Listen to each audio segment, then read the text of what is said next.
21મી જાન્યુઆરીના રોજ થોરડા પોલીસ સ્ટેશનમાં એક ગુનો બનવા પામેલ, જેમાં ફરિયાદી પોતાની ભાભીને હોસ્પિટલમાં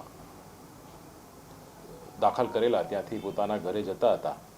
દરમિયાન તેમને ઓવરટેક કરીને પાછળથી આરોપીઓ આવેલા અને ફરિયાદી ખોટી જગ્યાએ ઊભા રહ્યા છે તેવી ધમકી આપીને પોલીસ કેસ કરવાનું એમને જણાવેલું અને પોલીસ કેસ ના કરવો હોય તો અમને ગૂગલ પેથી પૈસા આપો, તમારી પાસેના પૈસા આપો એમ કરીને એની પાસેની એક્ટિવાની ડિક્કી ચેક કરતા એની ભાભીના સારવાર અર્થે એમની પાસે રાખેલા 25,000 રૂપિયાની ડિક્કીમાં હતા.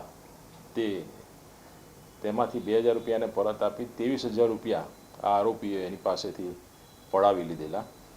ફરિયાદીને એની ગંધ જતા કે આ પોલીસ નકલી છે, જેથી એણે 100 નંબર ઉપર ફોન કરી અને પીસીઆર વાન જતા પીસીઆર વાન એમને થોરાડા પોલીસ સ્ટેશન લઈ જઈ અને ગુનો દાખલ કરાવેલ.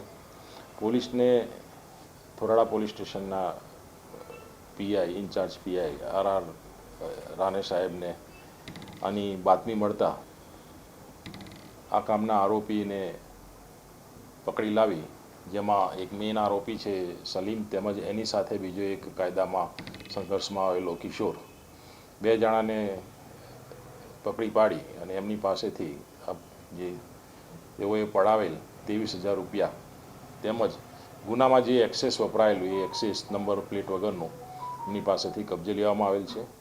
મુખ્ય આરોપીને અટક કરી અને તેના રિમાન્ડ મેળવી અને આગળ વધુ પૂછપરછ એની ચાલુ છે. સર, આરોપીઓ જે છે તેઓ અગાઉ કોઈ ગુનાહિત કાવતરાની અંદર આવેલા છે?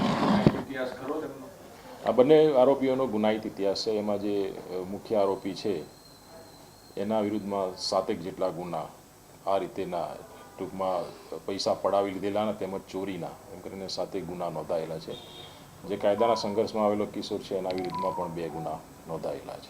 આ લોકોની એમો શું હતી? નકલી પોલીસ તરીકે કઈ રીતે આ લોકો કામ? ફરિયાદીને જેવી રીતે પોલીસ કેસ કરવાની ધમકી આપીને ફરિયાદી ડરી જાય તો એની પાસેથી આ રીતે પૈસા પડાવીને ગુનો કરતા હતા. સર, કઈ કલમ હેઠળ કાર્યવાહી કરવામાં આવી છે? એમાં બીએનએસની કલમ 308(2), 115(2) અને 54 મુજબનો એમના વિરુદ્ધમાં ગુનો દાખલ કરવામાં આવ્યો છે.